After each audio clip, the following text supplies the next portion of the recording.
അല്ലാഹു അലൈഹി വസല്ലമ തങ്ങൾ പഠിപ്പിക്കുന്നുണ്ട്, നിങ്ങളിൽ വെച്ച് ഏറ്റവും ബഹുമാനമുള്ള ആള് അത് ഖുർആൻ പഠിക്കുകയും പഠിപ്പിക്കുകയും ചെയ്യുന്നവരാണ്.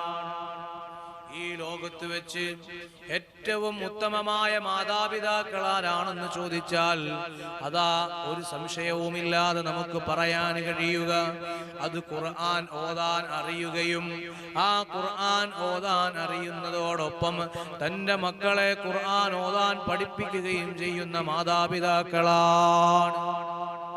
അല്ലാതെ ഭൗതിക ലോകത്തിന്റെ കെട്ടുപ്പാവിൽ കിടന്നുകൊണ്ട് ആ ഭൗതിക ലോകത്തിന്റെ എന്റെ മകൻ സയന്റിസ്റ്റ് ആവണമെന്നും എന്റെ മകൻ ഡോക്ടറാകണമെന്നും എന്റെ മകൻ എഞ്ചിനീയർ ആകണമെന്നും ആ ഡോക്ടറാകാനുള്ള അറിവ് മാത്രം എന്റെ മകൻ കരഗതമാക്കണമെന്നും എഞ്ചിനീയർ ആകാൻ വേണ്ടുന്ന അറിവ് എന്റെ മകൻ കരഗതമാക്കണമെന്നും ആഗ്രഹിക്കുന്ന മാതാപിതാക്കളല്ല,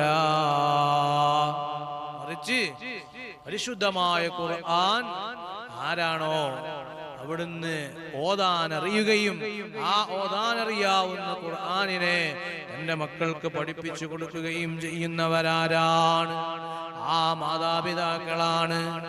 ഈ ലോകത്ത് ഏറ്റവും നല്ലവരും ബഹുമാനമുള്ളവരുമായ ബഹുമാനം അർഹിക്കുന്നവരുമായ മാതാപിതാക്കൾ ഉത്തമരായവർ എന്ന് കരുതിയിട്ട് മറ്റു ഭൗതിക അറിവുകളോ മറ്റു ഭാഷകളോ പഠിപ്പിക്കണ്ടെന്നോ പറയുന്ന മതമല്ല ഇസ്ലാം. ഏറ്റവും കൂടുതൽ മറ്റു ഭാഷകൾ പഠിക്കാൻ പ്രമോട്ട് നൽകുന്ന, അതിനു വേണ്ടി പ്രോത്സാഹനം നൽകുന്ന മതം കൂടിയാണ്. എന്നാൽ ആ പ്രോത്സാഹനത്തിന് പുറമെ ഏറ്റവും അധികം ആദ്യമായി നമ്മൾ മനസ്സിലാക്കേണ്ടത് അത് പരിശുദ്ധമായ ഖുർആനാണ്.